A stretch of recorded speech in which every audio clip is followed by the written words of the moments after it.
Okay, this is Colt. I'm back.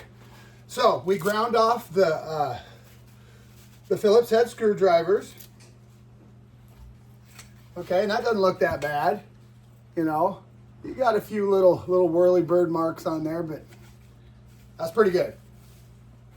And you can see where the old bolts, they're just floating in there. Don't worry about that, because those are, okay, this is the bottom, this is the top. They're going to pull through on my side on the top. They're, you know, the foam's on top of them. Don't worry about that. Okay. So that's what we did. We're ground off. You know, like I said, photograph everything first. Go and hit. I already got one tore down. I did 4 videos and my phone blinked them out. That's why I went and bought this new phone. Can you believe how much telephone is now? $1,200 for a phone, but they gave me like $860 a trade-in on my 11, but good grief. For a phone. And there's a new one every year. I think it's a big, there's something else going on. They got a big stack of those things and they're just adding one little thing every year to them. So now, on the perimeter of every boat seat, because we're doing boat seats, so let's just talk boat seats, you have this. There's an edging, a gimp, if you will, and there's 2 of them, you know, and there's a trough down the middle, and that's what you staple in, is the trough down the middle, ideally. Oftentimes you can reuse these. I reuse them all the time. You know, unless they're just beat up, then you got to make them yourself. And I'll show you how to make, you know, some people call them tape, whatever, you know, a double tape. But I'll show you how to do that. But for now, you have, I use, you know, my wedge fin and my dikes. You get a hold of it, I'll bring them up. But oftentimes, just grab it and pull it up. Pull it up gently if you want to reuse it. Then you'll have to go back and pull the staples out. But just to keep moving, okay, you can spend a minute later on these. Or go buy them. They sell these, you know. See how it folds in half? You staple in the middle of the 2. Okay.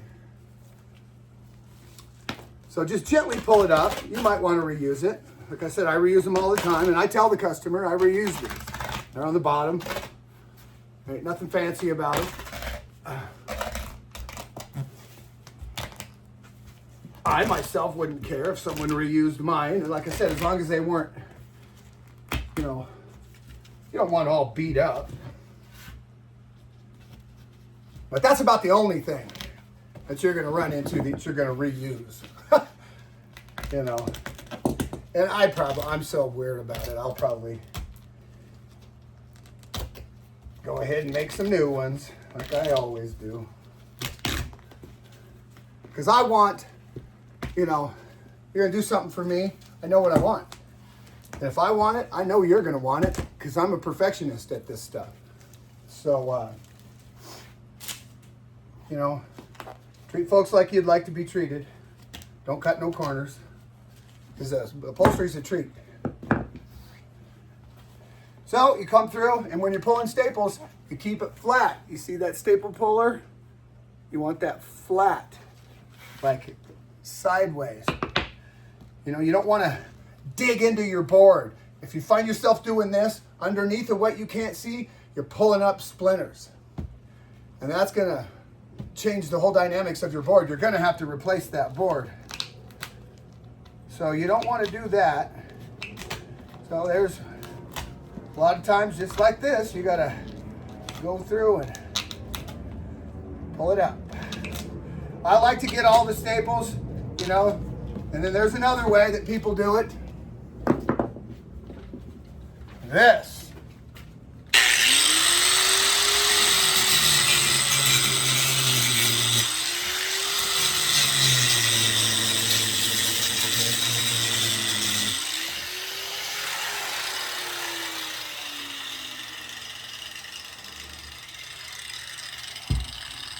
Okay, that saves a lot of time, but that destroys patterns. So if you because what I teach people to do here, until you're good enough later to take measurements of your own, and you're familiar with the upholstery world and all the dynamics of making patterns, I recommend that you use the old patterns. I use them all the time anyway. If it's a good seat, just got a couple tears on the top or whatever, I'll use those patterns.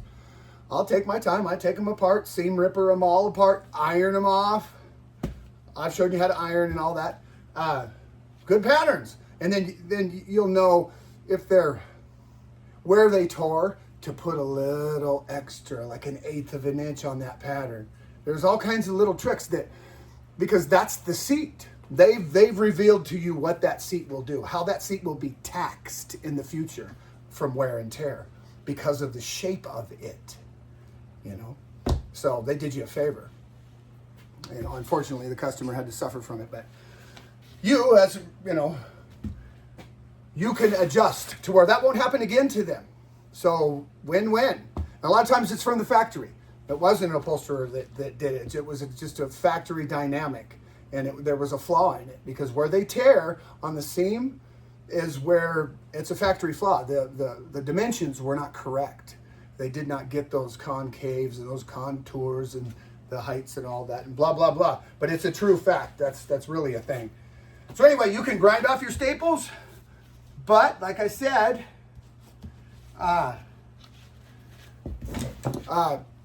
it's a lot of people do that. I mean, most of the big shops, they want you using a grinder, and then ripping that stuff off, and let's get to work, let's get this done and out the door. I get it. But so that's a little tutorial on using a grinder.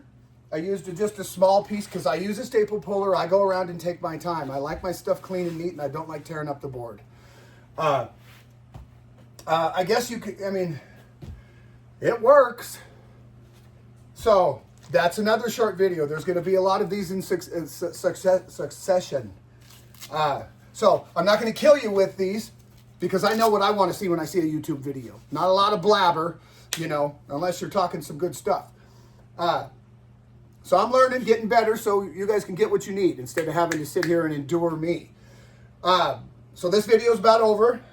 So use a grinder, staple puller. Don't dig into the wood. Don't destroy your wood, because you got to pay for it if you do. The tape that goes around the bottom, it's purely aesthetic, but you have to have it to hide all the staples. I mean, it's part of the deal. You can reuse it, or you can make it again yourself. And I will have a quick video on how to make it yourself. But it does eat material. So you have to incorporate that into how many yards you need for that particular project, because it starts, you know, when you're cutting 1 3/4 to 2 inch strips off the length of your yardage, it changes the dynamics of what you're doing. Whole other thing. So for right now, that's it. I'm spitting text, Colt, and I'll see you around like a donut boil. All right, we're in the fight now. Ha ha. Here we go. Be right back.